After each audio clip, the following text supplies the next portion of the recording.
देश के बहस में आपका एक बार फिर स्वागत है। हम बात कर रहे हैं राहुल गांधी के उस बयान की जिसमें उन्होंने कहा है कि इमरजेंसी लगाना, आपातकाल लगाना एक बड़ी भूल थी। हमने सवाल ये भी उठाया कि अगर भूल मांग ली है तो माफी क्यों नहीं, लेकिन इस पर दाएं बाएं के जवाब मिलते रहे। हालांकि सुरेंद्र सिंह राजपूत ने जरूर कहा कि इमरजेंसी के बाद खुद इंदिरा गांधी ने माफी मांगी, उसके बाद वो सत्ता में आई, लेकिन ये सवाल फिजा में फिर भी तैरता रहा कि आखिरकार दुनिया के देश के प्रजातंत्र के इस काले इतिहास को जस्टिफाई कैसे किया जाए। कांग्रेस अपने अपने तरीके से इसको जस्टिफाई करती रही।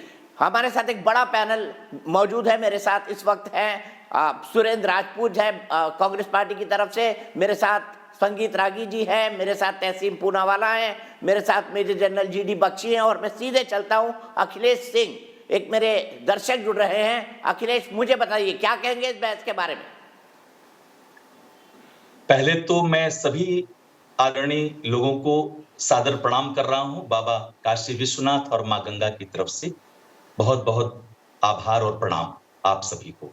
देखिए श्रीमान, मेरा यही कहना है कि श्रीमान राहुल गांधी ने ये जो बात कही है, ये आम जनमानस के हिसाब से गले से नहीं उतरती है।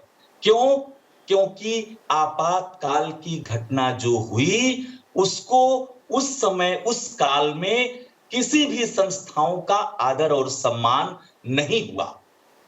भले वो स्वीकार करें, उस समय हर संस्थाओं को कुचल दिया गया। आज उनके कहने से इसकी माफी नहीं मिलनी चाहिए, क्योंकि हमेशा से न्याय तो सही है, लेकिन उस काले धब्बे को कौन छोड़ेगा, कौन धुलेगा। उस पूर्वजों की हुई गलती को आप 50 साल बाद स्वीकार करते हैं, ये मेरे हिसाब से, एक आम जनमानस के हिसाब से तर्कसंगत नहीं है। ठीक है, सीधे चलता हूं तहसीन पूनावाला के साथ। तहसीन पूनावाला अपने फ्रीडम हाउस की रैंकिंग की बात की। मैं आपको साफ बता दूं, 2001 से लगातार 2021 तक मैं हर एक साल कम से कम एक इवेंट को कवर करने के लिए यूएस गया हूं। हर थिंक टैंक को जानता हूं जो भारत के संदर्भ में काम करते हैं, हर उस थिंक टैंक को जानता हूं जो इंटरनेशनल रैंकिंग्स देते हैं। ये जो आप फ्रीडम बता रहे हैं ना, फ्रीडम हाउस, ये कोई जानी मानी वहां की रैंकिंग एजेंसी नहीं है, और ना ही कोई जाना माना नाम हो जो साउथ एशिया का इस मामले में एक्सपर्ट हो। और रही बात इस तरह की रिपोर्ट की, तो मैं थोक में आपको लाके दे सकता हूं। जिस देश के बारे में जो लिखवाना हो, पैसा फेंको, तमाशा देखो, यही वहां पर हुआ है, इससे ज्यादा कुछ नहीं। बिल्कुल जी दीपक सर, आप एक बहुत वरिष्ठ पत्रकार है, जैसे मैं हर वक्त कहता हूँ, मैं आपकी बहुत इज्जत करता हूँ। चलो आपकी इस बात को तो मैं मान ही लेता हूँ, लेकिन क्या आप उस रिपोर्ट को भी मानने से इनकार करोगे दीपक जी, जो कहता है कि भारत की मीडिया पे इस वक्त दबाव है, मीडिया रैंकिंग्स पे भारत लगातार गिरता जा रहा है।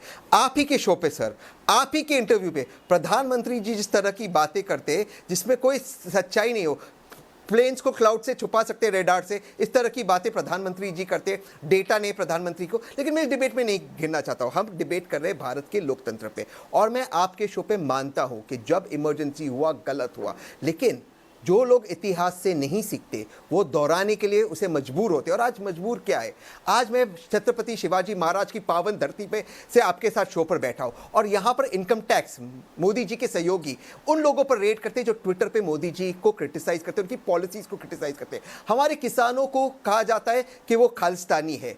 जहां पर आप मोदी जी के खिलाफ बोलो, सीबीआई ईडी की नोटिस लगती है। क्या ये लोकतंत्र के लिए सच्ची बात है? और बार बार मोदी जी कहते हैं, मुझे आप एक संस्था बताइए जो जिसके वजह से मोदी जी, जब मोदी जी जो गलत करता है छापे तो उसके घर में लिखते हैं, जो ट्विटर के बारे में टीवी नहीं जानता। तहसीन पूनावाला जो ट्विटर के बारे में टीवी नहीं जानता और सरकार के बारे में कुछ नहीं लिखता, छापे तो उसके घर भी पढ़ते हैं अगर कोई गलती करता है तो। व्हाट्सएप चैट्स भी पढ़ते हैं जी। चलिए, व्हाट्सएप चैट भी पढ़ते हैं। आपको मोदी जी के बारे में ज्यादा जानकारी है, मेरे पास नहीं है। संगीत रागी जी, मैं आपके पास आऊंगा। कंक्लूडिंग कमेंट रहेगा मेजर जनरल जीडी बख्शी का और सुरेंद्र राजपूत जी का। क्या कहेंगे आप? इन्होंने कह दिया भाई मोदी जी तो व्हाट्सएप चैट भी पढ़ते हैं। मोदी जी तो व्हाट्सएप चैट्स भी पढ़ते हैं लोगों के। देखिए और उन लोगों के पढ़ते हैं जो उनके खिलाफ है, और उनको लीक भी करते हैं मीडिया से कि शाम के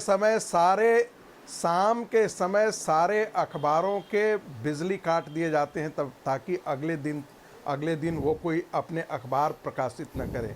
क्या आज ऐसा हुआ है? स्कूलों में और कॉलेजों के जो शिक्षक थे उनको पकड़ पकड़ करके उनको जेलों में बंद कर दिया गया था, और स्टूडेंट लोग थे, हम लोग दहशत के मारे भागते थे, हमारे शिक्षक डर से भागते थे। क्या आज ऐसा हो रहा है? पकड़ पकड़ के लोगों को पीटा जाता था, बेरहमी से पीटा जाता था। पता नहीं तब तहसीन पूनावाला का जन्म इस धरती पर हुआ था या नहीं हुआ था, लेकिन मैं वो जानता हूँ, वो दिन, वो मंजर मुझे पूरी तरीके से याद है। खौफ से में जिंदगी लोगों की हुआ करती थी, गांव तक ये दर्द जो है और ये खौफ फैला हुआ था। आप उसकी जरा उत्तर प्रदेश जाइए, आप सोशल मीडिया पर जाइए उत्तर प्रदेश, देखिए क्या हो रहा है। राहुल गांधी रोज गाली गलौज की भाषा यूज करते हैं, देखिए उत्तर प्रधानमंत्री प्रदेश को में क्या हो रहा है। चोर, बेईमान, तुम ताम, कौन सी ऐसी भाषा छोड़ दी है? कौन सी ऐसी असंस्कारित भाषा है जो राहुल गांधी जी ने प्रयोग नहीं किया है प्रधानमंत्री के लिए, और फिर कहते हैं डेमोक्रेसी नहीं है। अच्छा, सीधे राजपूत जी के पास चलते हैं। राजपूत जी, आप क्या कर रहे थे इमरजेंसी में? आप इमरजेंसी को क्लीन चिट कैसे देंगे, जरा बताइए। आप क्या पढ़ रहे थे? आप हाल ही में पैदा हुए थे, आपने राजनीति में भाग लेना शुरू कर दिया था, कुछ याद है इमरजेंसी के बारे में आपको राजपूत जी? हम तो 7 साल के थे उस वक्त, और निश्चित तौर पर हमने इमरजेंसी का कभी समर्थन नहीं किया। सच बात है, सिर्फ जब इंदिरा गांधी जी ने भी माफी मांग ली थी तो मेरे ख्याल से उसके बाद इस घटना का पटाक्षेप हो जाना चाहिए। सच बात यह है दीपक भाई, इमरजेंसी की याद तो आज हमें, वहां उस समय तो हमने पढ़ा, लेकिन आज हमको याद है 120 से भी ज्यादा पत्रकारों के खिलाफ देशद्रोह का मुकदमा लगा हुआ है। दीपक भाई, आप भी जरा सा दाएं बाएं जाएंगे तो आप भी अपने खिलाफ एफआईआर की तैयारी रखिए। दिशा किट की जो, दिशा रवि की जो टूल सर, मैं तो दाएं बाएं जाऊंगा भी और लिखूंगा भी, आप मेरी चिंता ना करें। मेरे ऊपर कई एफआईआर चल रही है और 1000 केसेस में जेल रहा हूं। नहीं, अरे आप हमारे, मेरे पास है वकीलों की फौज, चिंता ना करिए मेरी। अरे हमारे भाई हैं आप, हमें तो नहीं, हमारे भाई हैं आप, हमें तो चिंता करनी पड़ेगी। क्यों नहीं चिंता करें? एक अच्छे पत्रकार को हम कैसे अंदर जाने देंगे, और वो भी 124 में? बिल्कुल नहीं जाने देंगे। हम आपके लिए लड़ेंगे, और इसी तरीके से लड़ेंगे जैसे 120 और पत्रकारों के लिए लड़ रहे हैं, दिशा रवि के लिए भी लड़ रहे हैं। आज की डेट में हमने उन 5 जजेस के लिए भी लड़ा जो मोदी जी की सरकार के खिलाफ खुल करके सामने आए। हम जो बात करते हैं, और रही बात दिशा रवि को कम से कम पत्रकार मत बनाइए, माफ कीजिएगा, दिशा रवि कोई पत्रकार नहीं है। सीधे चलता हूं कंक्लूडिंग कमेंट के लिए जनरल जीडी बख्शी के पास। जनरल जीडी बख्शी जी, यहां से रास्ता कैसे निकलेगा? बार बार आरोप कि प्रजातंत्र का गला घोटा जा रहा है, क्या वाकई घोटा जा रहा है इस सरकार के द्वारा प्रजातंत्र का गला? आपके कंक्लूडिंग कमेंट जनरल बख्शी। देखिए, आज एक बहुत महत्वपूर्ण डिबेट और डिस्कशन थी।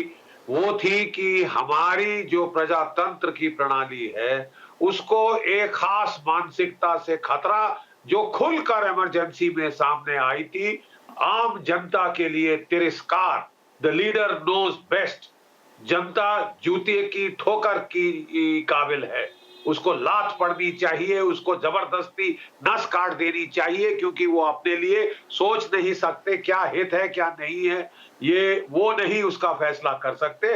मैं जो लीडर है वो फैसला करेगा। ये जो अहम की भावना है ये बहुत घातक सिद्ध होती है किसी भी प्रजातंत्र के लिए, और हमको इसके प्रति हमेशा जागरूक रहना होगा। खासकर वो कहते हैं those who do not learn from history are condemned to repeat it। अभी हाल में आपने पिछले साल इस साल सुना होगा इमरजेंसी 2.0, ये बात की जा रही थी महाराष्ट्र की आघाड़ी सरकार की कि वहां भी किसी का भी घर तोड़ दो, किसी को भी कैद कर दो, किसी को भी सलाखों के पीछे डाल दो, उसकी भी तो बात होनी चाहिए ना। भी हमको जागरूक होना पड़ेगा अपने मानव अधिकारों के लिए, अपने जो अभिव्यक्ति की आजादी के लिए, अपनी प्रेस की फ्रीडम के लिए। ठीक है जनरल बख्शी, यही मैं आपको रोकूंगा, हमको जागरूक होना पड़ेगा। और एक बार मैं परिणाम दिखा दूं, फुल फ्रेम परिणाम चले, कंक्लूडिंग हम यही कमेंट करेंगे कि हमको अपने प्रजातंत्र के लिए जागरूक होना पड़ेगा। हमने सवाल पूछा था कि क्या दाग धुल जाएंगे, क्या दाग धुल जाएंगे इमरजेंसी पर माफी मांग लेने से? दर्शकों का जवाब क्या है? हाँ कहते हैं 12% लोग और नहीं कहते हैं 28% लोग। फिलहाल एक ब्रेक।